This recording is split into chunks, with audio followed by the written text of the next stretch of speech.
Good afternoon, ma'am. Video পুরোটা clear আছে সবার কাছে? Good afternoon, ma'am. Good afternoon. কেমন আছেন সবাই? ভালো।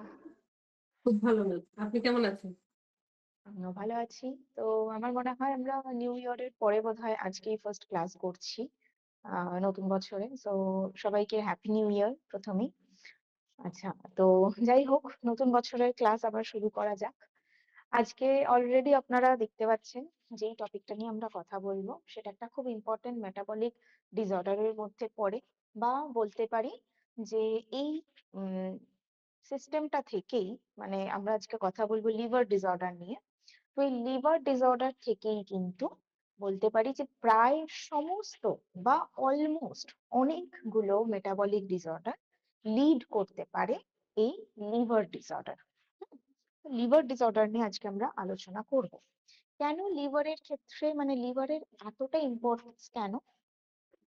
প্রথমত আগে আমরা জানবো যে লিভারের লোকেশনটা কোথায়। আমাদের অনেকেরই আহ মানে একটা ভুল ধারণা থাকে যে আমাদের অর্গানস গুলো কোথায় লোকেটেড সেটা আমরা ঠিকভাবে বুঝতে পারি না। তো আমাদের লিভার কোথায় লোকেটেড সেটা যদি ভাবি, তাহলে দেখবো লিভার হচ্ছে আমাদের আপার অ্যাবডোমেনে থাকে। হুম, আপার অ্যাবডোমেনের রাইট সাইডে লিভার দেখতে পাই আমরা, মানে লিভারটাকে ফিল করতে পারি। ওকে, আপার অ্যাবডোমেন মানে যেখানে ঠিক আমাদের ডায়াফ্রামটা শেষ হচ্ছে, ডায়াফ্রামের নিচের দিকে আপার অ্যাবডোমেনের রাইট সাইড করে লিভার থাকছে। লিভারের এত ফাংশনস রয়েছে, এত ফাংশনস রয়েছে যে লিভারকে আমরা বলতে পারি একটা বায়োকেমিক্যাল ল্যাবরেটরি বলতে পারি। কারণ আমাদের বডির যত রকমের মেকানিজমস ঘটছে সেই সমস্ত মেকানিজমস এর ম্যাক্সিমামটাই কিন্তু আমাদের লিভারের মধ্যে ঘটে। এবং লিভারের একটা মানে খাসিয়ত বলতে পারি, সেটা হচ্ছে লিভার সেল কিন্তু নিজে নিজে রিজেনারেট হতে পারে, সে নিজেকে নিজে তৈরি করে নিতে পারে। লিভার সেই কারণে একটা আমাদের বলতে পারি যে আমাদের পুরো বডির একটা ইয়াংগেস্ট অর্গান, কারণ সে নিজের মতন করে আবার কিন্তু রিজেনারেট করে নিতে পারছে। এবং সব থেকে বড় অর্গান আমাদের ইন্টারনাল বডি, ইন্টারনালি আমাদের যা যা অর্গানস রয়েছে, হার্ট, কিডনি, লাংস যা কিছু রয়েছে, তার মধ্যে থেকে সব থেকে লার্জেস্ট অর্গান হচ্ছে এই লিভার। প্রথম লার্জেস্ট অর্গান তো অবশ্যই আমাদের স্কিন। তারপরে দ্য লার্জেস্ট গ্ল্যান্ড যদি বলি, অর্গান না রাদার গ্ল্যান্ড হচ্ছে আমাদের স্কিন, দ্য লার্জেস্ট গ্ল্যান্ড। এবং তারপরে আসে লিভারের কথা। লিভারের ক্ষেত্রে কেন আমরা বলছি যে মানে লিভারের এত ফাংশনস এর কথা কেন বলছি, কেন লিভারকে আমরা বায়োকেমিক্যাল ল্যাবরেটরি বলছি, তার অনেকগুলো কারণ রয়েছে। ঠিক আছে, প্রথম যদি আমরা নিউট্রিশনের দিক থেকে ভাবি, তাহলে দেখা যায় যে মেটাবলিজমের ক্ষেত্রে লিভার সাহায্য করে। হুম, বিভিন্ন নিউট্রিয়েন্টস এর মেটাবলিজমে সাহায্য করছে। ঠিক আছে, সেই মেটাবলিজমের মধ্যে কি, প্রথমেই যদি কার্বোহাইড্রেটে আসি,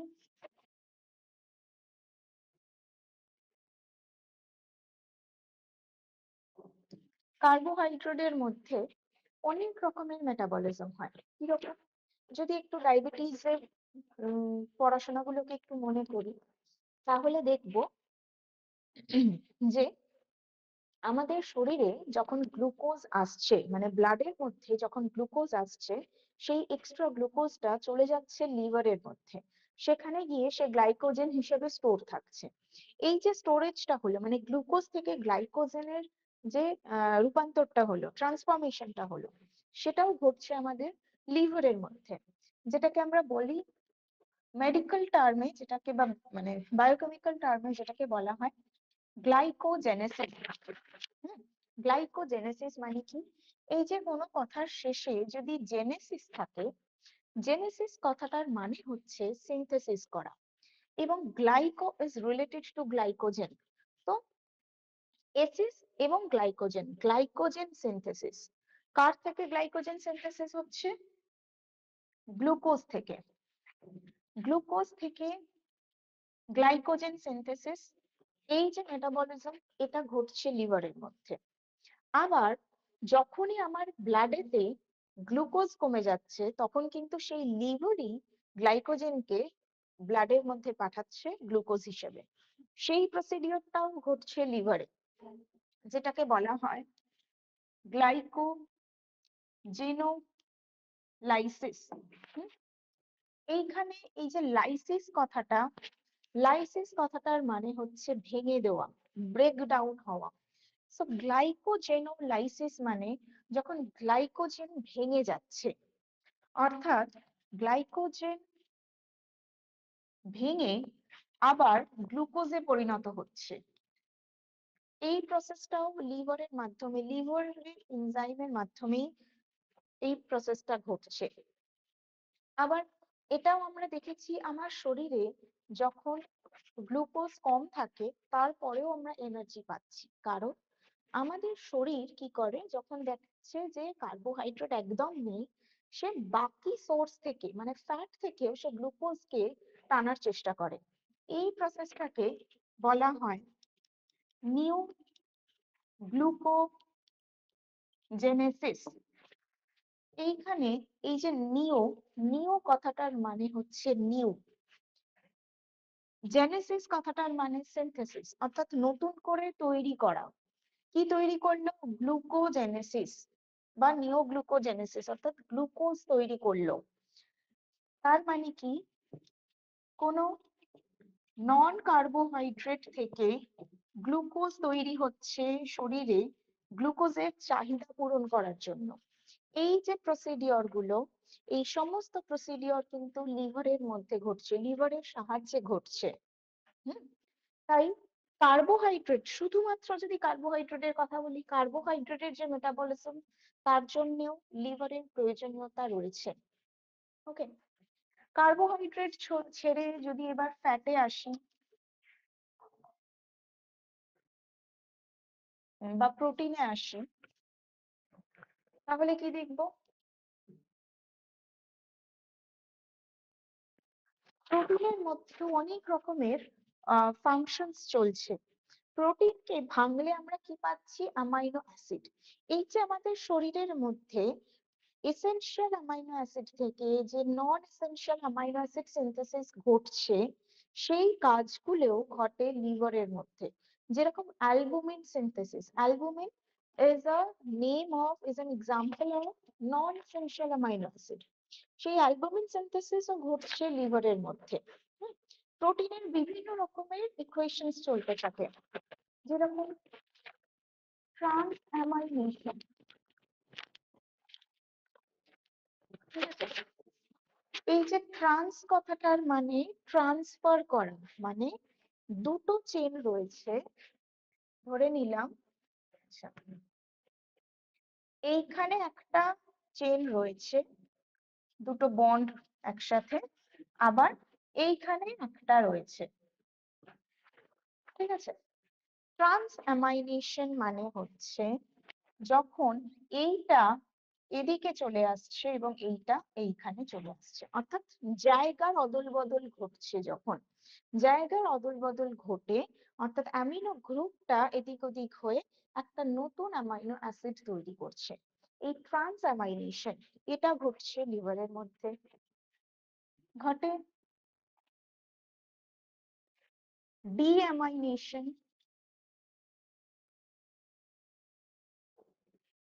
ডিঅ্যামাইনেশন অর্থাৎ যখন একটা চেন বা অ্যামাইনো অ্যাসিড পলিপেপটাইড গুলো রয়েছে, তার থেকে কোনো একটা পার্টিকুলার অ্যামিনো গ্রুপ যদি বাদ হয়ে যায়, ডি মিন্স ডিলিট, বাদ হয়ে গেল, বাদ হয়ে গিয়ে আরেকটা নতুন কিছু তৈরি হলো, সেটা হচ্ছে ডিঅ্যামাইনেশন। সেটাও আমার লিভারের মধ্যে ঘটছে। তো এই ধরনের বেশ কিছু সিনথেসিস মানে অ্যানাবলিজম এবং ক্যাটাবলিজম। অ্যানাবলিজম মানে তৈরি হওয়া, ক্যাটাবলিজম মানে ভেঙে যাওয়া, এরকম কিছুও লিভারের মধ্যে ঘটে। এই দুটোকে যদি আমরা একটু ওয়ার্ড দিয়ে দেখি, তাহলে ধরুন লেখা আছে লুক। ঠিক আছে, এই লুক থেকে যদি আমি ডিঅ্যামাইনেশন করি, মানে এই এল ও কে বাদ দিয়ে দিই, তাহলে একটা নতুন ওয়ার্ড পাচ্ছি, ওকে। এটা একটা নতুন ওয়ার্ড পেয়ে গেলাম কিভাবে? ডিঅ্যামাইনেশনের মাধ্যমে। আবার যদি ট্রান্সঅ্যামাইনেশনে ভাবি, আছে হয়তো লুক, হুম, আরেকটা আছে উম হুম কুক, এরকম হয়তো দুটো ওয়ার্ড রয়েছে।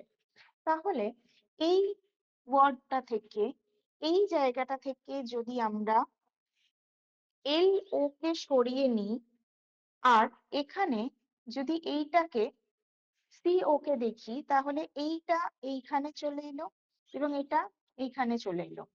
এরকম ভাবে আবার দুটো নতুন ওয়ার্ড আমরা পেলাম।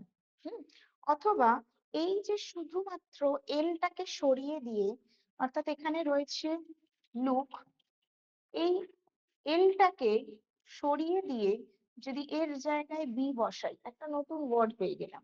এগুলো হচ্ছে ট্রান্সঅ্যামাইনেশন। মানে এইভাবে আমাদের লিভারের মধ্যেও অ্যামাইনো অ্যাসিড সিনথেসিস চলতে থাকে। এটাও লিভারের মধ্যে ঘটছে। এছাড়াও আর কি ঘটে? এই যে প্রোটিনের ক্ষেত্রে, প্রোটিন যখন ডাইজেস্ট হচ্ছে বা অ্যাবজর্পশন ঘটছে প্রোটিনের, তার ফলে প্রোটিনের কিছু বাই প্রোডাক্ট তৈরি হয়। হুম, যেই বাই প্রোডাক্টস গুলো, কারণ প্রোটিন হচ্ছে নাইট্রোজেন বেস, তো এই বাই প্রোডাক্টস গুলো তৈরি হয় ওই নাইট্রোজেন বেসের কারণে। সেগুলো কি? Urea, ammonia. ওকে, এই বাই প্রোডাক্টস গুলো আমার লিভারের মধ্যে তৈরি হচ্ছে, যারা ফাইনালি আমার শরীর থেকে বেরিয়ে যাবে। এই সমস্ত কিছু প্রোটিনের মেটাবলিজমের ক্ষেত্রে এই কাজগুলো লিভার করছে। হুম, এবার যদি ফ্যাটের ক্ষেত্রে আসি, ফ্যাটের ক্ষেত্রেও দেখা যায় fatty acid synthesis. Fatty acid সিনথেসিসের ক্ষেত্রেও লিভার সাহায্য করছে। গ্লুকোজ থেকে ফ্যাটে ট্রান্সফার করার ক্ষেত্রে, ফ্যাটে কনভার্সন মানে গ্লুকোজকে স্টোর রাখার যে প্রসিডিওর, সেটাতেও লিভার সাহায্য করছে। তো ওভারঅল মেটাবলিজমে লিভার সাহায্য করলো। এটা লিভারের একটা খুব ইম্পর্টেন্ট কাজ। হুম, এটা ছাড়াও লিভারের আরো বেশ কিছু কাজ আমরা বলতে পারি, যেটা আমাদের ব্লাডের সাথে কানেক্টেড। সেরকম ব্লাডের সাথে কানেক্টেড, যেরকম হচ্ছে ব্লাড ক্লটিং ফ্যাক্টরের জন্য কানেক্টেড। এই যে অ্যালবুমিনের কথা বলছি, এই ক্ষেত্রেও লিভার বা ব্লাড ক্লটিং এর ক্ষেত্রে এই অ্যালবুমিনটাও আমাদের সাহায্য করে। তারপরে থাকে হেপারিন। সেটাও আমাদের শরীরের ভিতরে যাতে ব্লাড ক্লট না করে যায়, যাতে হেমারেজ না হয়, সেই কাজটাতে সাহায্য করে হেপারিন। তো সেটাও তৈরি করছে আমাদের লিভার। বিভিন্ন ধরনের নিউট্রিয়েন্টস, যেরকম ভিটামিন এ, ভিটামিন ডি, এই যে ফ্যাট সলিউবল নিউট্রিয়েন্টস গুলো রয়েছে, এদেরকে স্টোর করে রাখতে সাহায্য করছে। আয়রনকে স্টোর করতে সাহায্য করছে। একটা স্টোরেজ হাউস হিসেবে কাজ করছে লিভার, নিউট্রিয়েন্টকে স্টোর করে রাখার জন্য। সেই কাজে সাহায্য করলো। এছাড়াও দেখা যায় যে আমাদের ওভারঅল বডির ফিল্ট্রেশনে সাহায্য করছে।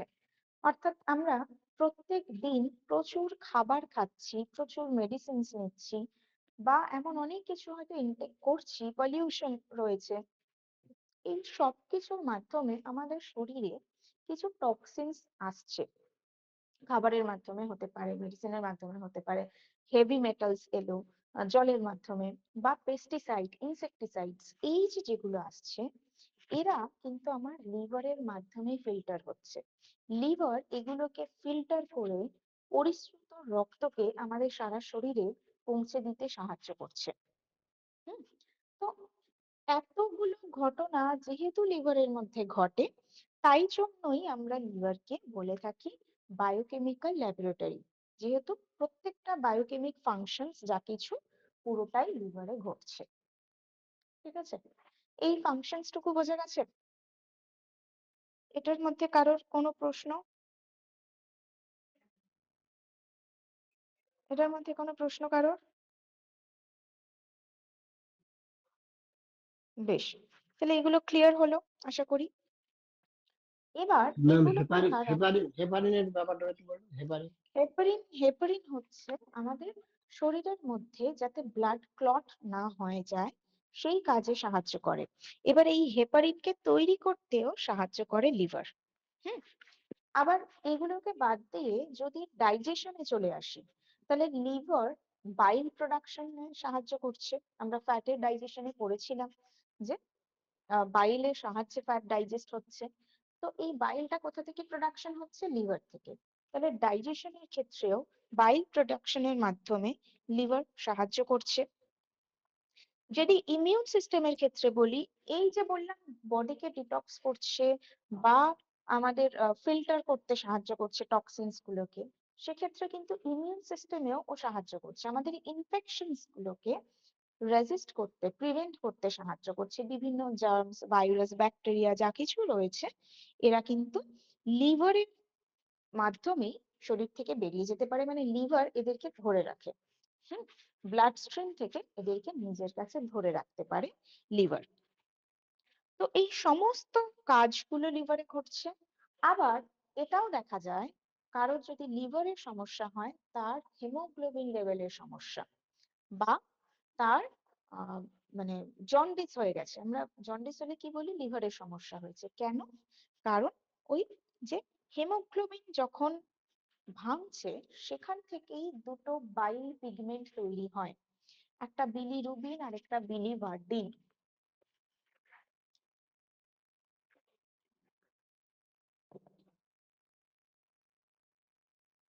বিলিরুবিন এবং বিলিভার্ডিন, এই দুটোর নাম হচ্ছে বাইল পিগমেন্ট। এরা পিগমেন্ট মানে কালার, বাইলের কালার দিচ্ছে যে। হুম। কিভাবে আসে এই বিলিরুবিন? যখন আমাদের ব্লাডে হিমোগ্লোবিন ভাঙছে, আমরা জানি একটা হিমোগ্লোবিনের সেলফ লাইফ কত? 120 দিন। 120 দিনের পরে হিমোগ্লোবিনটা নষ্ট হয়ে যাচ্ছে, নিয়ে নতুন আরেকটা হিমোগ্লোবিন তৈরি হবে। এই যে যখন হিমোগ্লোবিন ভাঙলো, সেই পুরোনো রেড ব্লাড সেল থেকে তৈরি হয় বিলিরুবিন। সেই বিলিরুবিনটা ব্লাড থেকে লিভারে চলে আসে এবং লিভার তাকে শরীর থেকে বের করে দিতে সাহায্য করে। বিলিরুবিনেরই আরেকটা ফর্ম হচ্ছে বিলিভার্ডিন। শরীর থেকে বের করে দিতে সাহায্য করে কিভাবে? আমাদের ইউরিনের মাধ্যমে, যে জন্য আমাদের ইউরিনের কালারটাও ইয়েলোইশ হচ্ছে, স্টুলের কালারটা ইয়েলোইশ হচ্ছে। হুম। শরীর থেকে বের করে দেয়। এই যদি এটা থেকে যায়, যদি ডিটক্স না হয়, তখনই জন্ডিস হবে, মানে বিলিরুবিনের মাত্রা বেড়ে যাচ্ছে। তাহলে এই ডিটক্সিফিকেশন, এই যে ওয়েস্ট প্রোডাক্টটা রয়েছে যা শরীরের প্রয়োজনীয় নয়, সেটাকেও শরীর থেকে বের করে দিতে সাহায্য করলো লিভার। ঠিক আছে? এইটুকু বোঝা গেছে সবার? আর একবার বলুন। কোন জায়গাটা এই বলুন? এই বিলিরুবিন আর বিলিভারডিনটা কিভাবে বাইলের মাধ্যমে আমাদের শরীর থেকে বেরিয়ে যায় এটা? বিলিরুবিন তৈরি হচ্ছে যখন আরবিসি ভাঙছে, মানে হিমোগ্লোবিন যখন ভাঙছে, তখন ওই আরবিসি, যে পুরোনো আরবিসি, সেখান থেকে বিলিরুবিন তৈরি হয়। এই বিলিরুবিনটা আমাদের ব্লাডের মধ্যে থাকলে কোনো কাজের নয়, কারণ তাকে বেরিয়ে যেতে হবে, ওর আর কোনো কাজ নেই। ও কার মাধ্যমে বেরোবে? সে লিভারে আসবে। লিভারে আসবে এবং বাইলের সাথে মিশে বাইলের একটা কালার সে ডোনেট করলো। এই বিলিরুবিনটা লিভার এবার তাকে বের করে দেবে ইউরিনের মাধ্যমে। হুম। লিভার বিলিরুবিন বা বিলিভার্ডিনটাকে ছেঁকে নিল এবং পরিশ্রুত রক্তটাকে শরীরে পাঠিয়ে দিল। সেটা তারপরে কিডনিতে গেল এবং সেখান থেকে ইউরিন বা স্টুলের মাধ্যমে আমাদের শরীর থেকে বেরিয়ে যাবে। এটা হচ্ছে নর্মাল প্রসিডিওর। যদি লিভার প্রবলেম হয়, তাহলে দেখা যায় যে বিলিরুবিন শরীর থেকে বেরোতে পারছে না। তখন ব্লাডের মধ্যে বিলিরুবিনের মাত্রা বেড়ে গেল এবং বিলিরুবিনের কালার হচ্ছে ইয়েলোইশ, হালকা ইয়েলোইশ, ইয়েলো গ্রিনিশ একটা কালার। যখন ব্লাডের মধ্যে বিলিরুবিনের মাত্রা বেড়ে যায়, তখনই কিন্তু আমরা দেখি জন্ডিস হয়েছে, অর্থাৎ গা মানে স্কিনটা ইয়েলো হয়ে গেছে, হালকা হলদেটে ভাব এসেছে, কারণ রক্তে বিলিরুবিনের মাত্রা বেড়ে গেছে। ঠিক আছে? বোঝা গেল এটা? Okay ma'am. ম্যাম এই দুটোই তার মানে ওয়েস্টেজ, বিলিরুবিন আর দুটোই বিলিভার্ডেন। হ্যাঁ, হ্যাঁ। আচ্ছা, এরপরে যদি দেখি, আচ্ছা, এইটা তো আমরা বুঝলাম লিভারের কাজটা কি। লিভার ডিজিজ যদি হয়, তো লিভার ডিজিজ হওয়ার আগে আমাদেরকে দেখতে হবে যে লিভার ডিজিজ বা ডিসঅর্ডারের রুট কজ কি আছে। লিভার ডিসঅর্ডারের কয়েকটা স্পেসিফিক রুট কজ থাকে, সেগুলো কি? আগে আমরা আইডেন্টিফাই করব এগুলোর মধ্যে কোনো একটাও আমাদের লাইফস্টাইলের সাথে রিলেটেড কিনা। ওকে, ফার্স্ট হচ্ছে ইনফেকশন। এই ইনফেকশনটা কি? ভাইরাল ইনফেকশন, মানে hepatitis A, B, C, D এরকম ইনফেকশন। কোথা থেকে হতে পারে? ফুড বর্ন হতে পারে, ওয়াটার বর্ন হতে পারে, বা ব্লাড থেকে হতে পারে। কোনো কারণে এই হেপাটাইটিস ভাইরাসটা যদি লিভারকে এফেক্ট করে, তাহলে লিভার ডিসঅর্ডার হতে পারে। সেকেন্ড হচ্ছে অ্যান্টিঅক্সিডেন্ট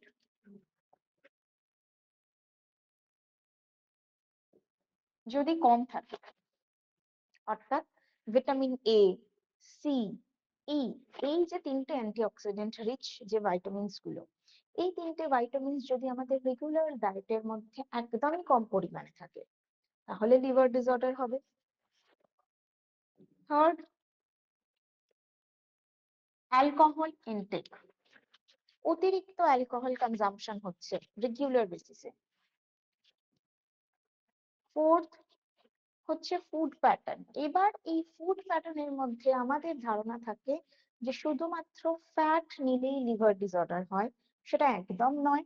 রাদার আমরা যত বেশি সিম্পল কার্বোহাইড্রেট নিচ্ছি, সিম্পল কার্বোহাইড্রেট নেওয়ার ফলেও কিন্তু আমার লিভার ডিসঅর্ডার হতে পারে।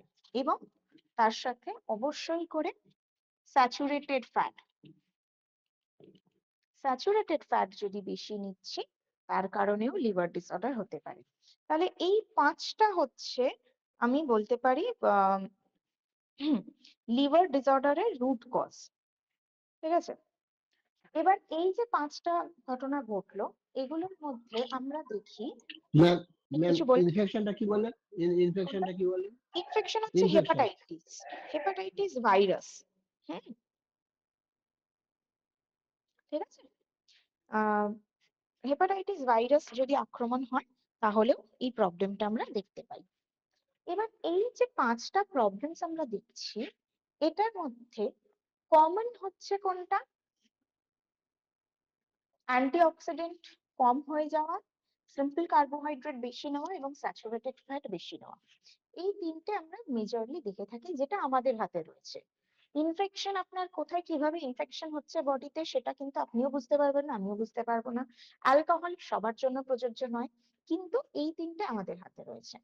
আমরা আমাদের রেগুলার রুটিনের মধ্যে যখনই খিদে পাচ্ছে, আমরা কিন্তু সিম্পল কার্বোহাইড্রেটটাকেই বেছে নিচ্ছি আমাদের পেট ভরানোর জন্য। আমরা যদি ভাবি আমরা খিদের সময় কি খাই, কি খাচ্ছি আমরা যখনই আমাদের খিদে পাচ্ছে, ইদার আমরা মুড়ি খাচ্ছি, বিস্কিট খাচ্ছি, কেক খাচ্ছি, বা এই ধরনের মিষ্টি জাতীয় কোনো খাবার খাচ্ছি, অর্থাৎ সিম্পল কার্বোহাইড্রেট জাতীয় কোনো খাবার খাচ্ছি। এবং আমাদের খাওয়ার যে প্যাটার্ন, সেখানে মেইন যে মিল আমরা সারাদিনে নিই, তার মধ্যেও কিন্তু সিম্পল কার্বোহাইড্রেটের প্রাধান্য বেশি। যত বেশি সিম্পল কার্বোহাইড্রেট নিচ্ছি, তার মানে বডিতে গ্লুকোজ লেভেলটা বাড়ছে। গ্লুকোজ লেভেল বাড়ছে মানে গ্লাইকোজেন ট্রান্সফরমেশন বাড়বে, লিভারের উপরে এক্সট্রা লোড পড়ছে, এবং সেখান থেকে লিভারের ডিসঅর্ডার তৈরি হতে শুরু করে। ওকে, সেকেন্ডলি কি দেখা যায়? আমরা অনেক বেশি বাইরের খাবারের প্রতি আসক্ত হচ্ছি। বাইরের তেল মানে ভাজা ভুজি জাতীয় খাবার, বা বাড়িতেও অনেক ভাজাভুজি জাতীয় খাবার, সেগুলোর প্রতি আমরা বেশি অ্যাডিক্টেড হয়ে যাচ্ছি, এবং প্রোটিনটাকে অনেকটা নেগলেক্ট করে ফেলছি। যে প্রোটিন গুলো আমাদের রেগুলার রুটিনের মধ্যে খাওয়ার দরকার, প্লান্ট প্রোটিন বেসিক্যালি, সেগুলোকে আমরা নেগলেক্ট করে ফেলছি, তার ফলেও এই সমস্যা হচ্ছে। আবার আরেকটা জিনিস দেখা যায়, একটু আগেই বললাম যে লিভার কিন্তু ভিটামিন এ, ডি এবং আয়রন এদেরকে স্টোর করতে পারে। তো কোনো কারণে যদি এরা বেশি হয়ে যায়, কিভাবে বেশি হবে? ধরুন ভিটামিন এ বা ডি আপনি সাপ্লিমেন্ট নিচ্ছেন, আপনি না জেনেই সাপ্লিমেন্ট নিচ্ছেন যে আপনার শরীরে এই দুটো ভিটামিন আদৌ ডেফিসিয়েন্ট কিনা। সেটা না জেনে আপনি সাপ্লিমেন্ট নিচ্ছেন, ওষুধ নিচ্ছেন, দীর্ঘদিন ধরে কন্টিনিউ করছেন। যেহেতু এরা ফ্যাট সলিউবল, তাই দীর্ঘদিন কন্টিনিউ করার প্রয়োজনীয়তা নেই। কিন্তু সেটা না জেনে যদি আমরা অনেক দিন ধরে কন্টিনিউ করি, তাহলে হবে হাইপার ভিটামিনোসিস। তার ফলে প্রবলেম দেখা যাবে। আয়রন, আয়রন তো নিচ্ছি, কিন্তু আয়রনের যে অ্যান্টি নিউট্রিয়েন্ট ফ্যাক্টরস গুলো রয়েছে, সেগুলোও তার সাথে তাল মিলিয়ে আসছে। আমরা মিনারেলস এর সময় পড়েছিলাম আয়রন অ্যাবজর্পশন কে কারা ডিক্রিজ করে দেয়, সেই ফ্যাক্টর গুলোও রয়েছে। তার ফলে কি হলো, আয়রন অ্যাবজর্ব হলো না শরীরে, অতিরিক্ত আয়রন আমার লিভারে জমলো, সেখানে গিয়েও তৈরি করলো হিমোসিডারোসিস। আয়রন যদি এক্সেস আয়রন যদি লিভারে জমতে থাকে, তাহলে সেই অবস্থাটাকে বলা হয় হিমোসিডারোসিস। এই কারণগুলোর জন্যও লিভার ড্যামেজ বা ডিসঅর্ডার তৈরি হতে পারে। ঠিক আছে, এবং তার সাথে হচ্ছে যদি ফাইবার না নিই, প্রপারলি ফাইবার রিচ ফুড যদি না নিচ্ছি, তাহলে এই যে এক্সেস লোড গুলো লিভারের উপরে পড়ছে, এরা কমবে না, ন্যাচুরালি লিভার ডিটোরিয়েট করতে থাকবে। ঠিক আছে, এইটুকু বোঝা গেছে? এটার মধ্যে কারোর কোনো প্রশ্ন? ম্যাডাম, এখানে আমার একটু প্রশ্ন আছে বলুন। যে ইনফেকশন যেটা, যারা হেপাটাইটিস বি, সি, এ যারা আক্রান্ত হয়, আক্রান্ত হুম। হওয়ার ফলে তো তাদের লিভার ডিসঅর্ডার হয়। তো হুম। যারা আক্রান্ত হয়ে গেছে তাদের ক্ষেত্রে কি কোনো পরামর্শ কি বা তাদের সাজেশন কি? ডায়েটের কথা বলছেন, ডায়েটের কথায় আসিনি এখন। আমরা এখন জাস্ট রুট কজ এবং সিমটমস গুলো নিয়ে আলোচনা করছি, তারপরে ডায়েটারি প্যাটার্ন নিয়ে কথা বলবো। হ্যাঁ, আচ্ছা। okay, আচ্ছা। এবারে এই যে রুট কজ গুলো দেখলাম, রুট কজের পাশাপাশি কিছু সিমটমস আমাদের শরীর কিন্তু দেবে, যেগুলোকে আমরা প্রথমেই আইডেন্টিফাই করতে পারবো না যে সেটা লিভার ডিসঅর্ডারের জন্য হয়েছে। এই সিমটমস গুলো কি? একটা হচ্ছে ইনডাইজেশন।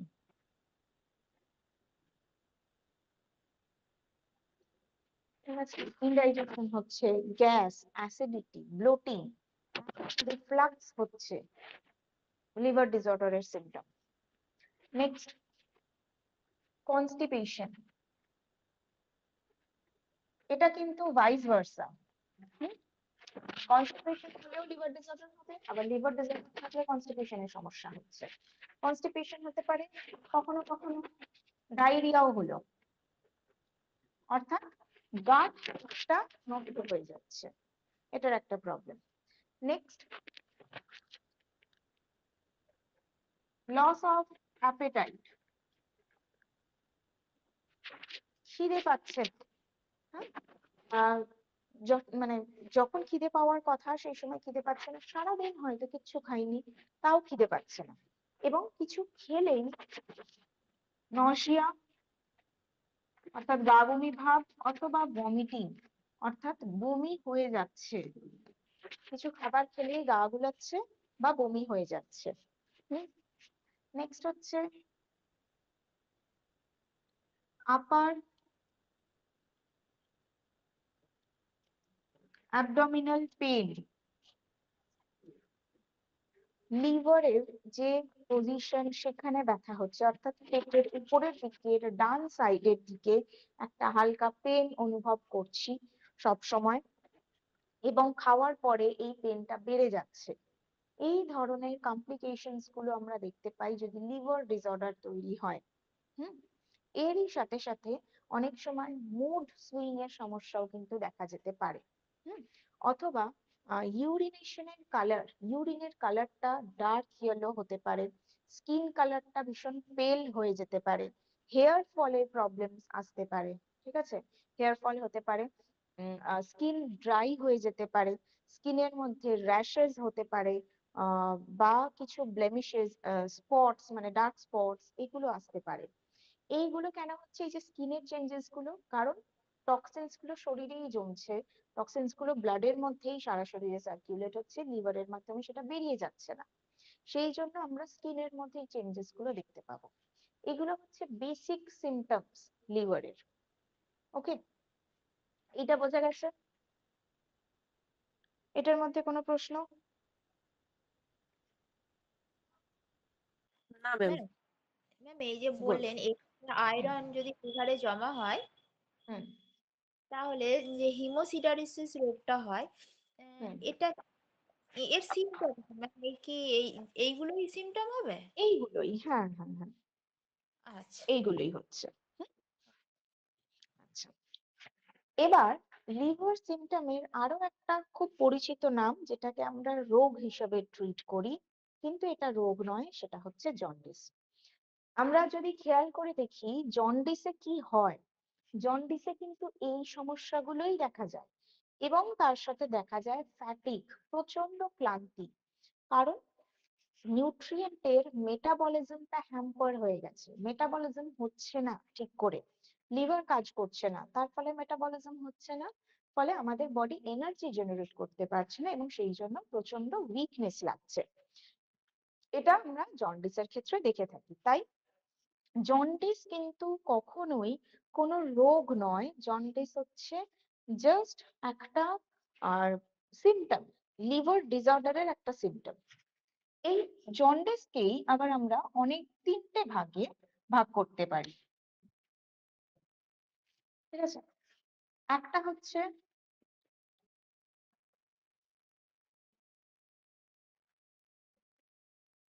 একটা হেমোলাইটিক জন্ডিস। আচ্ছা, এখানে আবারও বলি, লাইটিক কথাটার মানে কি? ভেঙে যাওয়া, লাইসিস, লাইটিক, এগুলোর মানে ব্রেকডাউন হওয়া। হিমোলাইটিক মানে যখন হিমোগ্লোবিনটা ভাঙছে, অর্থাৎ আরবিসি ভাঙছে, আরবিসি ভাঙছে, যদি প্রয়োজনের তুলনায় অতিরিক্ত হারে আরবিসি ভাঙতে থাকে, হুম, তার ফলে বিলিরুবিন, অতিরিক্ত বিলিরুবিন জেনারেট হচ্ছে, যেটা ব্লাডের মধ্যে থেকে যাচ্ছে, লিভার সেটাকে বের করে দিতে পারছে না, তার ফলে যে সমস্যাটা দেখা দিচ্ছে তাকে বলা হয় হিমোলাইটিক জন্ডিস। ওকে, নেক্সট কি? অবস্ট্রাকটিভ।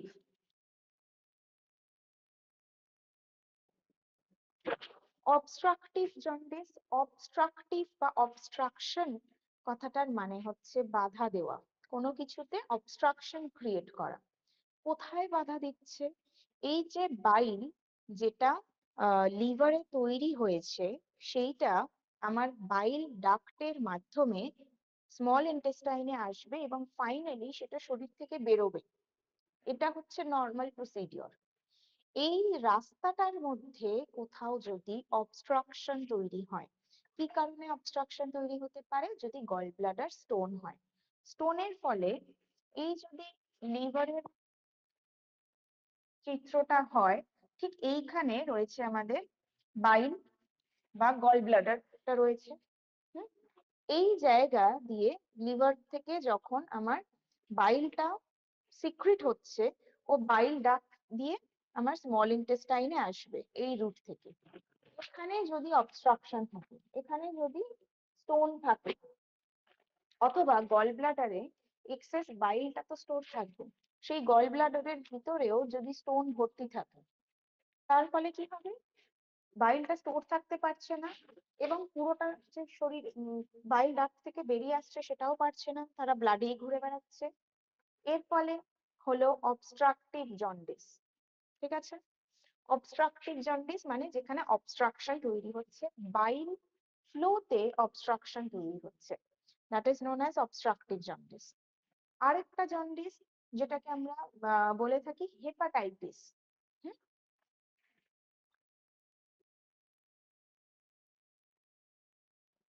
হেপাটাইটিস, এই হেপাটাইটিসের মধ্যে আবার দুটো ভাগ থাকে, একটা ভাইরাল হেপাটাইটিস, আর একটা টক্সিক হেপাটাইটিস।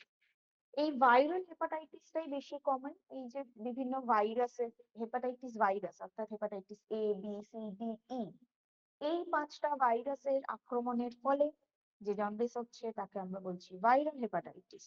আর টক্সিক হেপাটাইটিস মানে যখন কোনো মেডিসিনের সাইড এফেক্ট, মেডিসিনের বিষক্রিয়ার কারণে লিভার ড্যামেজ হলো, তাকে বলা হচ্ছে টক্সিক হেপাটাইটিস। ঠিক আছে, এখানে এই যে হেপাটাইটিস এই নামটাকেও যদি ভাঙি তাহলে দেখা যায় যে হেপাটাইটিস এরকম নামটা পাচ্ছি। কোনো কথার শেষে যদি আইটিস থাকে তাহলে কি বলেছিলাম, সেটার মানে কি বোঝায়? কোনো কথার শেষে আইটিস আছে মানে এটা রিলেটেড টু ইনফ্লামেশন।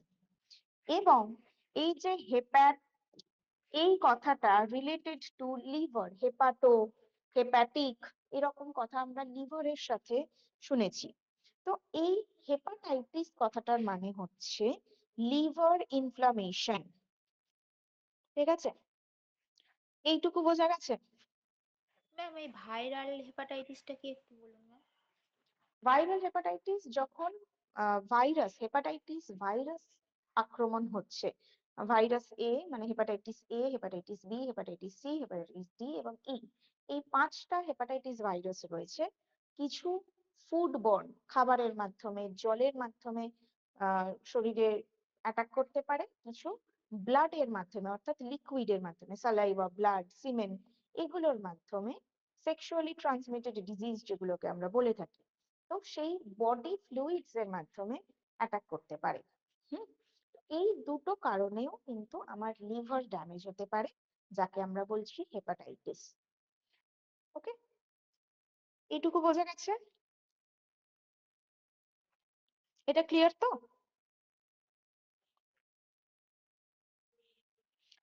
আচ্ছা, এবার লিভারের যদি সিচুয়েশন জানতে হয় আমাদেরকে, তাহলে আমরা কি করি, আমরা লিভারের কিছু টেস্ট করি।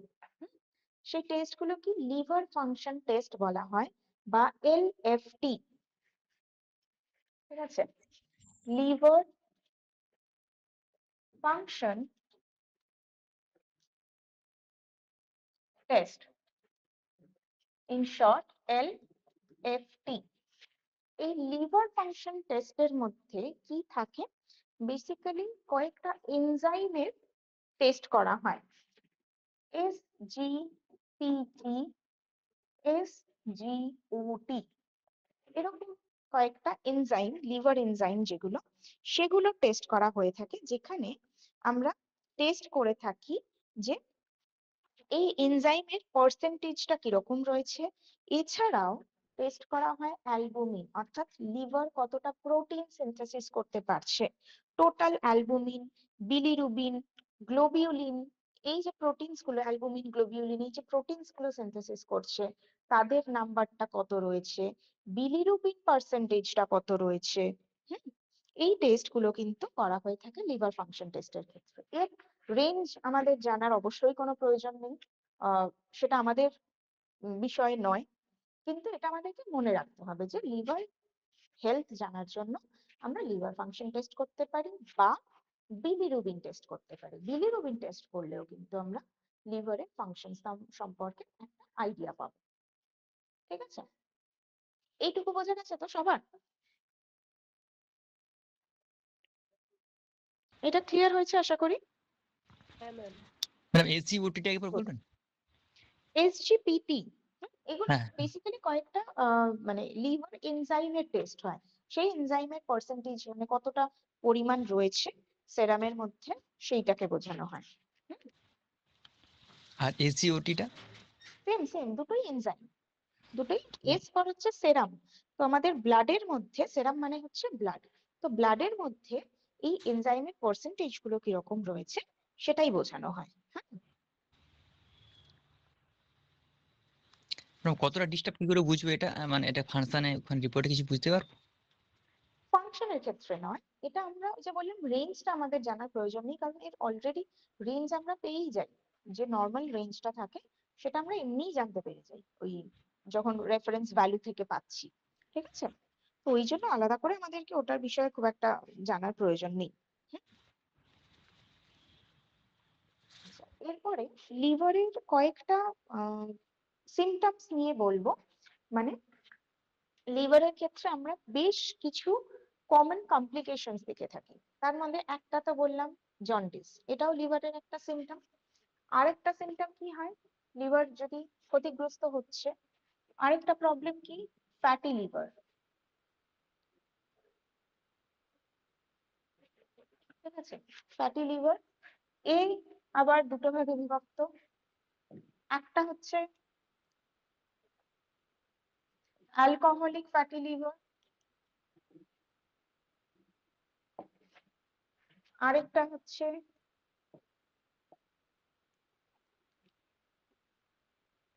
Non alcoholic fatty liver. Alcoholic fatty liver এবং নন অ্যালকোহলিক ফ্যাটি লিভার, একে আমরা শর্টে NAFLD বলে থাকি। ডি ফর হচ্ছে ডিজিজ।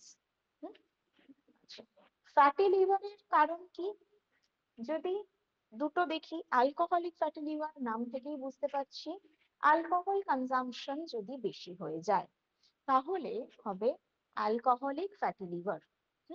এই অ্যালকোহলিক ফ্যাটি লিভারকে যদি আমরা ঠিক না করি তাহলে সেটা চলে যাবে লিভার সিরোসিস। কি তৈরি করছে, লিভার সিরোসিস,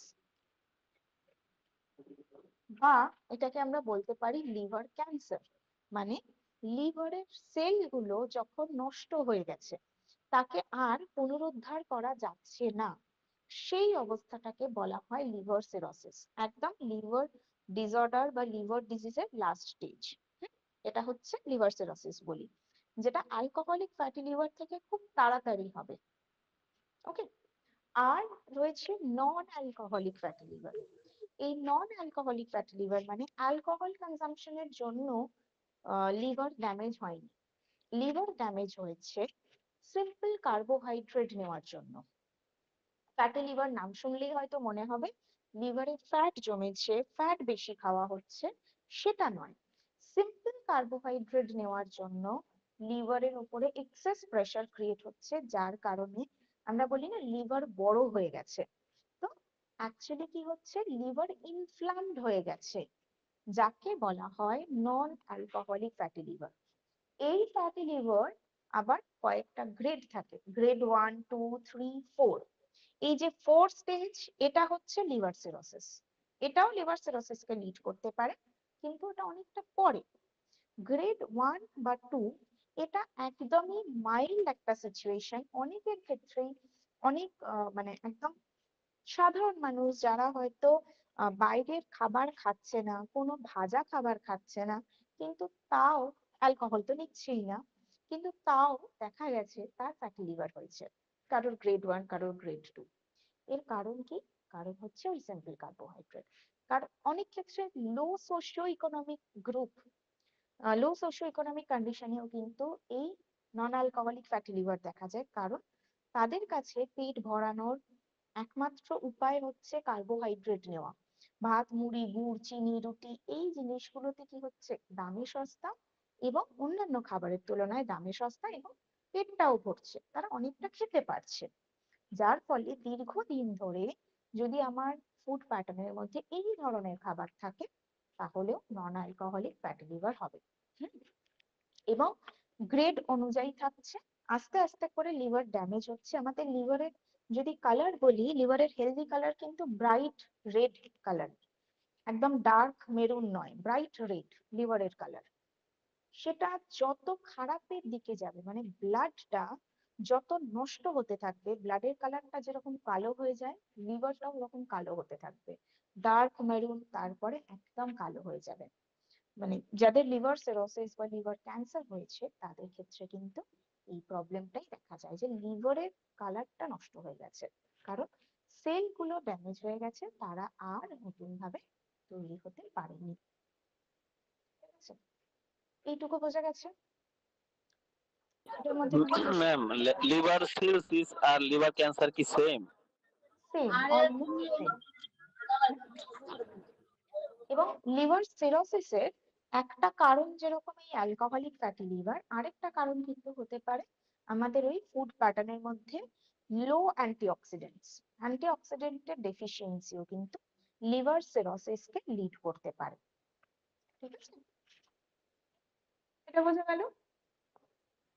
ম্যাম 1 চামচ চিনিতে কতটা কার্বোহাইড্রেট থাকে আর 250 গ্রাম ভাতে কতটা কার্বোহাইড্রেট থাকে, এটা 1 একটু চামচ বলবেন? চিনি মানে হচ্ছে সেটা কার্বোহাইড্রেট, চিনি মানে কি সিম্পল গ্লুকোজ, সুগার। তো সুগার মানেই কার্বোহাইড্রেট। তো 1 চামচ মানে আপনি 5 গ্রাম নিচ্ছেন, 10 গ্রাম নিচ্ছেন, সেই 10 গ্রামই আপনি গ্লুকোজ নিচ্ছেন। ঠিক আছে, এবং সেটা যদি আপনি ভাতের ক্ষেত্রে চলে আসেন, মানে আপনি যদি চালের হিসেবে করেন, তাহলে 100 গ্রাম চালের মধ্যে হয়তো গ্লুকোজ থাকবে ম্যাক্সিমাম 100 থেকে 150 গ্রাম, এর থেকে বেশি নয়। ওকে, তাহলে দুটোর ডিফারেন্স রয়েছে অনেকটাই। মানে 100 গ্রামটা আমি বেশি বললাম, আপনি মানে 70 থেকে 75 গ্রামের মতো কিন্তু আমরা গ্লুকোজ বা কার্বোহাইড্রেট পেয়ে যাই 100 গ্রাম চালের মধ্যে, যেখানে 1 চামচ চিনি মানে ওই যতটা আপনি নিলেন ততটাই আপনি গ্লুকোজ পেলেন। বোঝা গেল? হ্যাঁ, আচ্ছা থ্যাংক ইউ। ম্যাডাম, আরেকটা প্রশ্ন ছিল, চিনির বদলে কি আমরা গুড় ব্যবহার করতে পারি? না, কার্বোহাইড্রেটের প্রসঙ্গ যদি ওঠে তাহলে চিনি গুড় দুটোই সমান, তাই দুটোর আলাদা কোনো ডিফারেন্স নেই। কার্বোহাইড্রেট বা ক্যালোরির প্রসঙ্গ যদি আসে, চিনি আর গুড়ের মধ্যে তুলনা আমরা কখন করব, মিউট করে দিন বলে দিচ্ছি। চিনি আর গুড়ের তুলনা আমরা করব যদি তার নিউট্রিয়েন্টস দেখি। চিনিকে বলা হয় এমটি ক্যালোরি, কারণ চিনির মধ্যে ওই গ্লুকোজ বা সুগার ছাড়া আর কিছু নেই। গুড়ের মধ্যে কিছু মিনারেলস পাই আমরা, আয়রন পাই আমরা গুড়ের মধ্যে, তাই জন্য আমরা গুড়কে বেটার বলতে পারি। কিন্তু মানে ক্যালোরি বা কার্বোহাইড্রেট কন্টেন্টের দিক থেকে একেবারেই কোনোটাই বেটার নয়। জি ম্যাডাম। ম্যাম আমার একটা কোশ্চেন ছিল, লিভার মানে পেটে জল ধরে যাওয়া বা লিভার ড্যামেজ হয়ে যাওয়া, সেটা কি লিভার ফ্যাটি সিরোসিস, লিভারের জন্য হয়? হ্যাঁ লিভার সিরোসিস হচ্ছে পেটে জল জমে যাওয়া, যেটা পেটটা ফুলে যাচ্ছে, যেটাকে পট বেলি বলা হয়, সেটা লিভার সিরোসিসের সময় হয়, অর্থাৎ একদম লিভারের লাস্ট স্টেজ যেটা, সেইটা। ওকে, জি ম্যাডাম, আমি একটা প্রশ্ন আর ম্যাম, করতেছি। ম্যাম মোটা মানুষ কি রোগা মানুষ দুজনেরই ফ্যাটি লিভার হতে পারে? সবার হতে পারে। ফ্যাটি লিভারের কারণ তো মোটা রোগার নয়, ফ্যাটি লিভারের কারণ তো বললাম রুট কজ হুম গুলো হুম। কি। না আগে আমরা আপনার কাছে যখন বুঝলাম, আমি নিজে যেটা মনে করতাম এই ফ্যাটি লিভার মানে হয়তো ফ্যাট, হ্যাঁ এটা মনে না, করতাম, কিন্তু এটা এখন সবাই বুঝলাম। মনে করে, হ্যাঁ এটা হ্যাঁ। ম্যাক্সিমাম মানুষই তাই ধারণা থাকে, অ্যাকচুয়ালি তা নয়। হ্যাঁ, আচ্ছা আমি একটু ফ্যাটি লিভারের চেহারাটা দেখাই, তাহলে হয়তো কিছুটা বোঝা যাবে। আচ্ছা, এই যে লিভার সিরোসিসে যদি আসি, তাহলে দেখতে পারবো যে এটা হচ্ছে আমার হেলদি লিভার। সিরোসিস হয়ে যাচ্ছে মানে লিভারে কিছু স্কার তৈরি হচ্ছে, দাগ। প্রথমে ছোট ছোট স্কার বা দাগ তৈরি হচ্ছে এবং সেখান থেকে আস্তে আস্তে লিভারটা ড্যামেজ হতে থাকছে। ফ্যাটি লিভার এখানেও নেই, আমি না, ঠিক আছে। এই ছবিটা থেকে আমরা কিছুটা হয়তো লিভার সিরোসিসের একটা আইডিয়া পেতে পারি যে লিভার সিরোসিসটা অ্যাকচুয়ালি কিরকম হয়। ঠিক আছে, আচ্ছা এরপরে লিভার ডিসিজের আরো কয়েকটা রয়েছে, যেরকম হেপাটাইটিস, রয়েছে, বা লিভার ডিজিজ যেটার জন্য হচ্ছে গল ব্লাডার, গল স্টোনের ক্ষেত্রে, সেটা নিয়েও আলোচনা করব, তবে আজকে আলোচনা করব না ওটা নিয়ে। এবং ডায়েটরি ম্যানেজমেন্ট অবশ্যই, আজকে ওটা নিয়ে আলোচনা করছি না। আপাতত আমরা যেটুকু লিভারের মানে ইন্ট্রোডাকশনটা করলাম সেটা আগে মাথায় আমাদেরকে ভালোভাবে বসাতে হবে, নাহলে সবটা একসাথে বললে পুরোটা গুলিয়ে যাবে। তাই পরের দিককে আলোচনা করার আগে ভালোভাবে সিমটমস এবং রুট কজ গুলোকে মনে রাখবেন।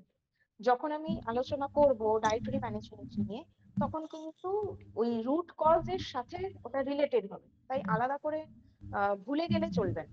মানে হঠাৎ করে একটা প্রশ্ন করে ফেললেন ভুলে গিয়ে, তা কিন্তু চলবে না। ঠিক আছে, তো এটাকে আগে মনে রাখতে হবে। ওকে, জি ম্যাডাম, আমি একটা প্রশ্ন করতাম। বলুন। আমরা তো জানি যে যে হেপাটাইটিস বি ভাইরাস বা অন্যান্য ভাইরাসে আক্রান্ত হলে লিভার ড্যামেজ হয়। হুম, তো সেক্ষেত্রে এটাও অনেক সময় জানা যায় যে আপনার 70% বা 80% ড্যামেজ না হলে আমরা লিভার এই ট্রান্সপ্লান্ট করবেন না, তাই তো? না ট্রান্সপ্লান্টের কথা এই বলছেন? সিমটম গুলো আমরা বুঝতে পারি না। তো সেই আচ্ছা, ক্ষেত্রে হ্যাঁ। কিভাবে আমরা বুঝবো? যে এমনিতে কিভাবে বুঝবো যে আমার লিভার বা একজন মানুষের লিভারে হেপাটাইটিস না, আক্রান্ত হয়েছে? লিভারের সিমটমস ওইভাবে আসে না। লিভারের সিমটমস মানে এই যে বললাম একদম বেসিক সিমটমস যেগুলো, হ্যাঁ, সেটা হেপাটাইটিসের কারণে হতে পারে, অন্য যে কোনো কারণে হতে পারে। Indigestion, constipation, loss of appetite, এগুলো হচ্ছে লিভারের একদম বেসিক সিমটমস। এগুলোই আসতে সেটা পারে আমাদের, এর সেটা থেকে ওই বেশি কিছু আসে না। ভাইরাসের কারণেও এই সিনড্রোম গুলোই থাকবে। যে কোনো কারণে হতে পারে সেটা, হ্যাঁ, তো সেটা আমরা আলাদা করে হেপাটাইটিসের আইডেন্টিফাই করতে পারি না। ভাইরাসের কারণে কি আপনার লিভার সিরোসিস পর্যন্ত হতে পারে? হুম, হবে। লিভার সিরোসিসের তো অনেকগুলো কারণ বললাম না, তার মধ্যে একটা যেরকম অ্যালকোহল ইনটেক হতে পারে, একটা অ্যান্টিঅক্সিডেন্ট ডেফিসিয়েন্সি হতে পারে, আরেকটা হেপাটাইটিসের আক্রমণ হতে পারে। হেপাটাইটিস সি, হেপাটাইটিস এ, এগুলোর কারণেও হতে পারে। হেপাটাইটিস বি এর কারণেও লিভার সিরোসিস হয়, ঠিক আছে? ম্যাম ওই ভাইরাসটা আক্রমণ করছে ওইটা বুঝবো কিভাবে? ওটা বোঝার আমাদের উপায় নেই, উইদাউট এনি টেস্টিং আমরা সেটা বুঝতে পারবো না। ওকে, ওটা আমাদেরকে টেস্ট করলেই বোঝা যাবে। এবং টেস্ট করার জন্য যে সিমটমস গুলো, সেটা একদম সিভিয়ার স্টেজে এসে ওই সিমটমস গুলো আমরা বুঝতে পারবো, তার আগে আমরা বুঝতে পারবো না ওই সিমটমস গুলো। আমাদের একদম বেসিক প্রবলেমস গুলোই দেখা যাবে, যেগুলো বললাম এক্ষুনি সেইগুলোই দেখা যাবে। তো যখনই আমরা দেখছি আমাদের এরকম সমস্যা হচ্ছে, আমরা কিন্তু তখনই আমাদের ডায়েট প্যাটার্নটাকে মেনটেন করবো, মানে ফাইবারটাকে এনহ্যান্স করবো। এছাড়াও আরো অনেক ডায়েটরি ম্যানেজমেন্ট রয়েছে, যখন আলোচনা করব তখন বুঝতে পারবেন সেটা। কিন্তু আমাদেরকে প্রত্যেক দিনের ডায়েটে ফাইবারটাকে অ্যাটলিস্ট রেগুলার বেসিসে রাখতে হবে, সেটা মেনটেন করাটা বেশি দরকার, ঠিক আছে? ম্যাম, হুম। ফ্যাটি লিভারের ক্ষেত্রে খাবারের চার্ট সেটা কি পরবর্তীতে বলবেন আপনি? হুম, ডায়েট নিয়ে আর আলোচনা করিনি আজকে। আর ম্যাম, একটু যদি বলতেন কি কি সাপ্লিমেন্ট রাখা যায়, মানে একজন আমি একজন সাপ্লিমেন্টের ক্লাস ক্ষেত্রে যদি হয়, প্রত্যেকটা টপিক আমরা যা আলোচনা করছি, প্রতিটা টপিকে পিডিএফ এর সাথে দেখবেন সাপ্লিমেন্ট ইনক্লুডেড রয়েছে, ঠিক আছে? সেখান থেকে সাপ্লিমেন্টের একটা আইডিয়া পেয়ে যাবেন, ঠিক আছে? ওকে ওকে ম্যাম, ওকে ম্যাম। হুম, okay. আচ্ছা, আপাতত আমরা এগুলোই জানি আজকে। হ্যাঁ, এরপরে আমাদের আরো যে টুকটাক জিনিসগুলো বাকি থাকবে সেগুলো আমরা তাহলে পরের ক্লাসে ক্লারিফাই করতে পারবো। এই পরের দিনকেও আমরা হেপাটাইটিস নিয়ে আলোচনা করব, গলব্লাডার নিয়ে আলোচনা করব, তার সাথে হেপাটাইটিস নিয়েও আলোচনা করব। তখন আমরা আরো বেশি এটা ভালোভাবে বুঝতে পারবো। ওকে, আজকের মতন এখানেই আমরা এন্ড করব আমাদের ডিসকাশনটাকে। নেক্সট স্যাটারডে আবার এটাকে কন্টিনিউ করছি। ওকে, ম্যাডাম একটা প্রশ্ন ছিল ম্যাডাম। বলুন। হ্যাঁ, ওই বয়স 3 বছর একটা মেয়ের ওই পায়খানা যেহেতু সমস্যা বা কনস্টিটিউশন সমস্যা, এক্ষেত্রে লিভারের সমস্যা না আর অন্য কিছু সমস্যা থাকতে সবার পারে? ক্ষেত্রে অনেক অন্য সমস্যাও থাকতে পারে, হ্যাঁ, কিন্তু কনস্টিপেশনের সমস্যা থাকলে লিভারের সমস্যা কিন্তু চলে আসতে পারে। এই জন্য কনস্টিপেশনটাকে আগে ঠিক করতে হবে। বয়স 3 বছর মেয়েটার বয়স। তো 3 বছরের সাথে অসুবিধা নেই। ওয়াটার ইনটেক, এমনি বাচ্চাদের যেটা মেন সমস্যা হয় কনস্টিপেশনের কারণ হিসেবে দেখা যায়, সেটা হচ্ছে জল কম খাচ্ছে এবং ফাইবারটা বেশি করে তারা নিতে চায় না, খাবারের মাধ্যমে ফাইবারটাও নেওয়া যায় না। তো এই দুটো কারণের জন্য হয় মেজরলি কনস্টিপেশন, ঠিক আছে? তো সেই দুটোকে আগে ঠিক করতে হবে। ম্যাম একটু প্রশ্ন ছিল। বলবি? ম্যাম সেটা হচ্ছে আমাদের যে প্রোফাইলে আমাদের পরীক্ষার রেজাল্ট যেটা শো করছে সেটাতে সব ফেল দেখাচ্ছে কেন ম্যাম? বুঝলাম না। আপনারা তো ইন্টারনাল দিয়েছেন না, এখন জি ইন্টারনাল জি দিয়েছেন বলে সেই জন্য। কারণ ইন্টারনাল তো 25-এ, 100-এ তো জি হয়নি, সেই জি জন্য জি ফেল দেখাচ্ছে, আচ্ছা ঠিক আছে? আচ্ছা জি থ্যাংক আপনাদের ইউ। সেকেন্ড ইন্টারনাল পরীক্ষা হবে এই জানুয়ারি মাসেই, কিন্তু সেকেন্ড ইন্টারনাল পরীক্ষা হবে। তো সেটার জন্য প্রিপারেশন নিতে থাকুন, সেটা মানে যা যা কোথা- হয়েছে আমাদের এখনো পর্যন্ত এটা কি সেইটার ওয়াটারের পর ওপরেই থেকে হবে। ম্যাম? কোয়ার্টারের পর থেকে, হ্যাঁ, যা যা হয়েছে সেগুলোর ওপরই আমাদের সেকেন্ড ইন্টারনাল হবে। এমনি সেটা জানুয়ারির কত জানিয়ে তারিখ দেওয়া হবে, আনুমানিক? জানিয়ে দেওয়া হবে। আচ্ছা ওকে, থ্যাংক ইউ। শেষের দিকে নাকি? হ্যাঁ, মোটামুটি থার্ড উইকের আগে নয়, থার্ড ফোর্থ উইক নাগাদ আপনাদের সেকেন্ড ইন্টারনালটা হবে, ঠিক আছে? Okay. হ্যালো ঠিক ম্যাম। আছে, চলুন তাহলে আজকের মতন আমরা এখানেই কমপ্লিট করি। হ্যালো নেক্সট ক্লাসে আবার ম্যাম, দেখা হচ্ছে। বলুন। বলছি ম্যাম, যদি আমি রেগুলার 7 তুলসীটা খাই তাহলে ক ফোঁটা করে খাওয়া উচিত গরম জলে? 1 থেকে 2 ফোঁটা, 1 থেকে 2 দু ফোঁটা। 2 ফোঁটা। হুম। ঠিক আছে। আমাদের এক্সামটা কি ফেব্রুয়ারি মাসে বললেন? না, জানুয়ারিতে হবে, জানুয়ারি 3rd to 4th উইকের মধ্যে সেকেন্ড ইন্টারনাল এক্সাম হবে। ওকে ওকে। তুলসী ড্রপটা কি দুবারও ব্যবহার করতে পারি, দিনে দুবার ব্যবহার করতে পারি? পারবে। যদি খুব সমস্যা হয় তাহলে দুবার ব্যবহার করতে পারবে। ঠিক আছে, চলুন আজকের মতন আমরা এখানেই এন্ড করলাম তাহলে। ঠিক আছে, নেক্সট স্যাটারডে আবার দেখা হচ্ছে সবার সাথে। ভালো থাকবেন সবাই।